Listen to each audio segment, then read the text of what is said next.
तूने 2-4 महीने पहले प्राडो ली, फिर तुमने ये अपना ये भी ले लिया, F-150 भी ले ली, तो अपना ई-ट्रॉन पकड़ी ही, तो मैं तो थोड़ा हो गया कि यार ये तो ज्यादा खर्चा हो गया है ना। यूट्यूब से या फिर ये जिम से काम नहीं चलता, ट्रेडिंग शेडिंग आस मारना पड़ता भाई, अकाउंट में खेलते हैं भाई। मैं तो कहता हूँ अभी मार्केट देखते हैं, एक ट्रेड मारते हैं। चलो अभी आ जा। अच्छा आपकी सेटिस्फेक्शन के लिए एक जो है ना अभी ट्रेड करते हैं, मैं भी और डकी भी देखते हैं, हम लोग देखते हैं मार्केट की कंडीशन के क्या चल रहा है। मैंने खोली ट्रेड अपनी, मैंने भी लगा दिया, देखते हैं किसको। अब तूने अब किया जा रही है। आए 180 तेरा क्या बना 1800 आए ओए भाई, बढ़िया खर्चा भी निकला यार, बल्कि खाने का वो भी खर्चा निकला है।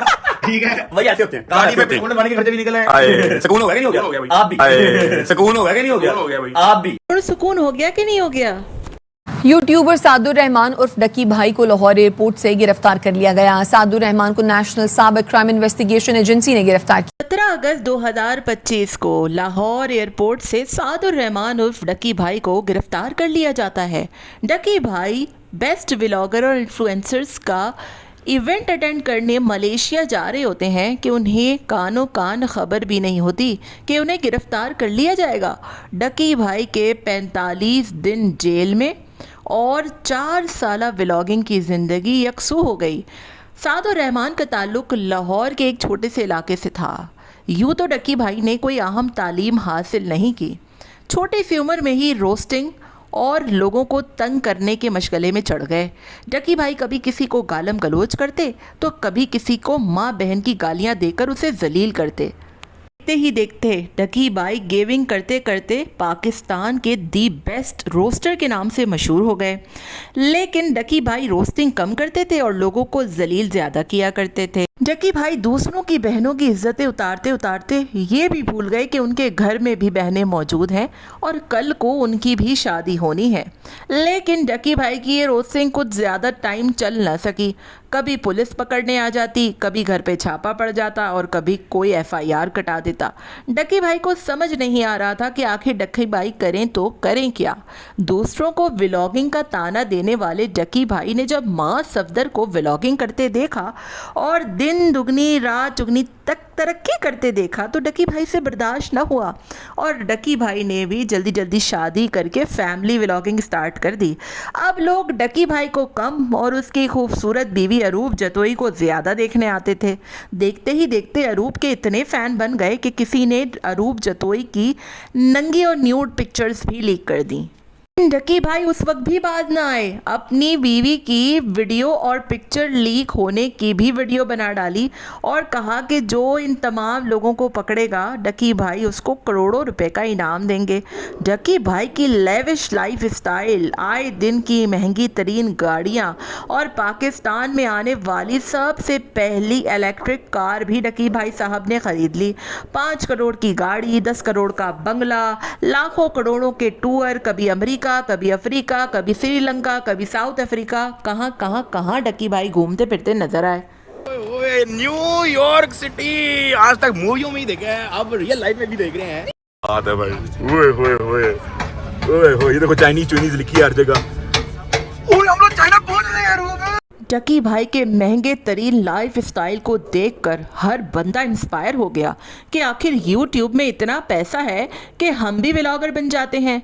अब्दुल शकूर, गफूर, इमरान, वकार, सुल्तान, हर बंदे ने व्लॉगिंग ट्राई कर ली, लेकिन इतना पैसा तो कोई ना कमा पाया जितना डकी भाई साहब कमा रहे थे। और क्यों ना कमाएं, जब जुए की लत किसी को पड़ जाए तो उसको भला हलाल और हराम में फ़र्क थोड़ी नहीं नजर आता है।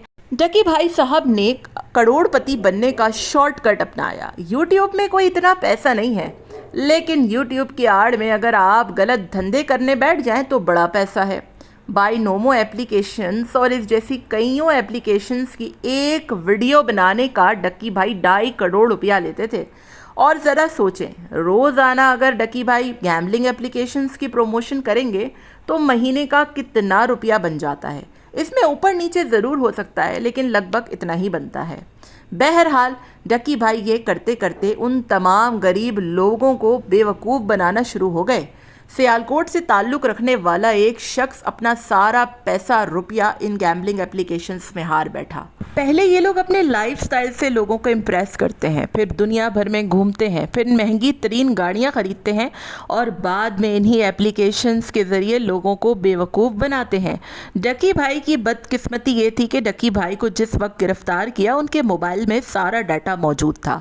जिस तमाम लोगों से ये ताने बाने मिलते थे उनका ताल्लुक़ न सिर्फ भारत से था बल्कि डकी भाई के इन एप्लीकेशंस के बनाने वालों से बाज़ाब्ता राब्ते भी सामने आ गए हैं और यही वजह है कि डकी भाई 45 रोज़ से जेल में चक्की पीसिंग।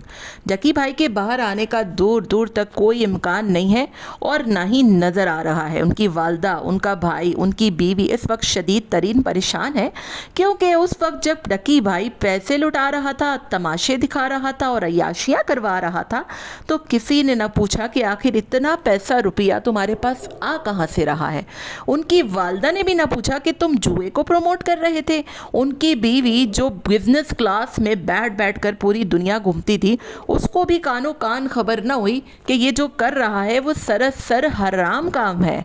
यूट्यूब और व्लॉगिंग अपनी जगह, लेकिन जो हरकत आपने की उसका खमियाजा तो आपको भुगतना पड़ेगा। लोगों को पागल बनाने वाले डकी भाई को आज 45 दिन गुजर चुके हैं। हाल अबतर हो चुका है, वजन गिर चुका है, चेहरा उतर चुका है और वो डकी भाई जो हेलो जी करके पूरी दुनिया को बेवकूफ़ बनाता था आज सिर्फ बाहर आने के लिए मेहनत और जद्दोजहद कर रहा है।